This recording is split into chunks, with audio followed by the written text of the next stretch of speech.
Good afternoon, Doc. Good afternoon, classmates. By the way, I am Gilbert B. Caballes, your reporter for the day. My topic is all about single and double elimination. First, single elimination is a knockout system. Single elimination is a type of elimination tournament. The winner by eliminating the loser in every match until there is one team left. Another meaning is the easiest and fastest way to declare a winner. Why is it we're going to use single elimination? Because, first, when the number of entries is large. Number 2, when the time is short. Number 3, when the number of playing venue is limited. So single elimination has a procedure. First, compute the number of games using the formula in single elimination type of tournament. So the formula here is G equals N minus 1. So G, number of games, N, number of entries. These are the formula of single elimination round.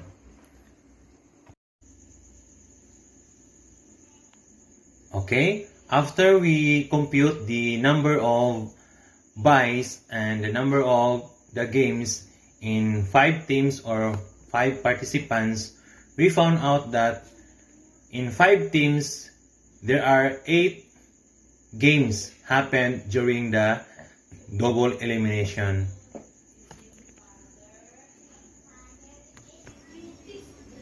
Now, for example, in single elimination, there are 6 participating teams in table tennis.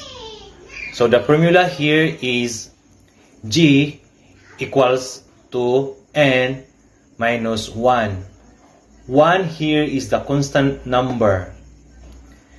Then try to remember that G is the number of games and N is the number of entries or teams.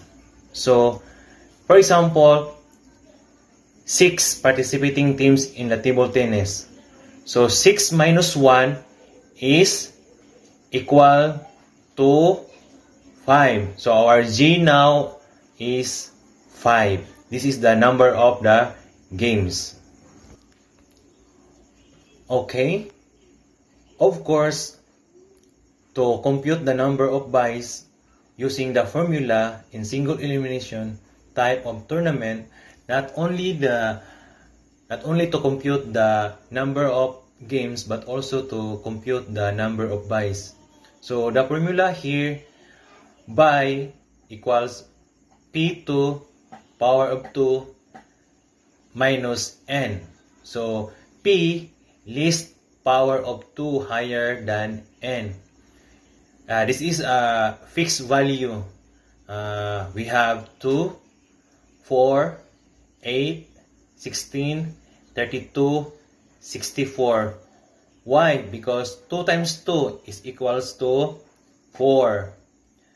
Next, 4 times 2 is equals to 8. 8 times 2 is equals to 16. 16 times 2 is equals to 32. Then 32 times 2 is equals to 64. So N, number of entries, again, N is the number of entries. Buy entitles as a team to have advanced to the next round without playing. Able to play during second round. The buy means also is automatic will be played during the next round. So single elimination, how to get the buy. So for example, there are 6 participating teams in table tennis. So buy equals P2 minus N.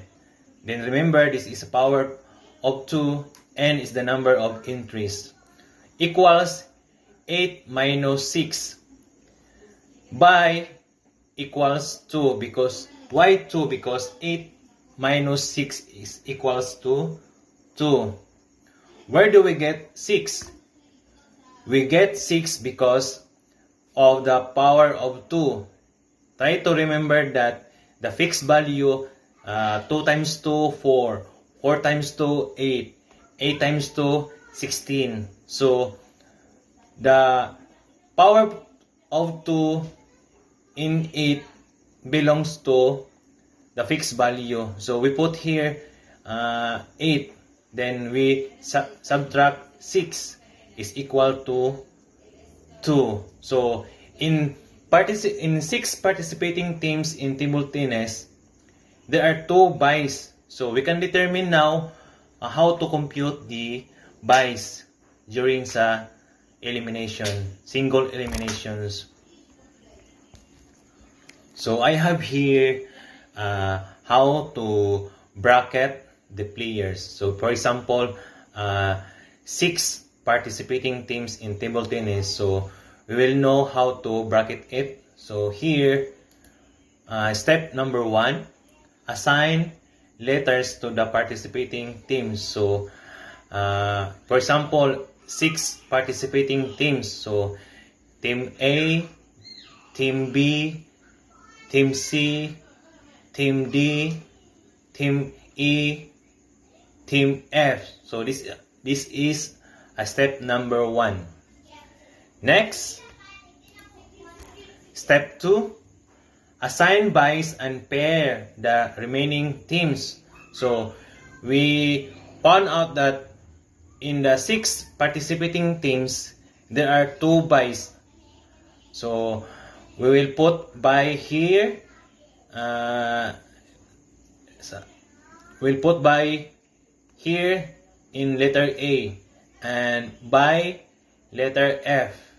Then, step number 3, write the game numbers. So, as we all know that we already put the buy from A and F. So, here, B and C bracketed. So, D and E bracketed.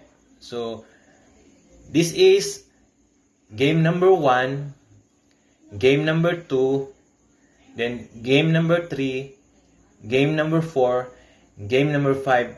Because a while ago, we compute on how to get the number of the game. So, as we found out that in 6 participating teams, so we found out that there are 5 games. Okay? There are 5 games. And of course, how to compute the buys. So we have 2 buys, I mean 1 and 2. Again, we will compute on how to get the number of the games in single elimination. So let's have first the formula. Again, we will compute on how to get the number of the games in single elimination. So let's have first the formula.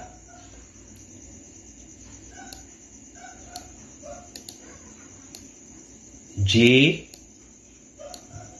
equals n minus 1.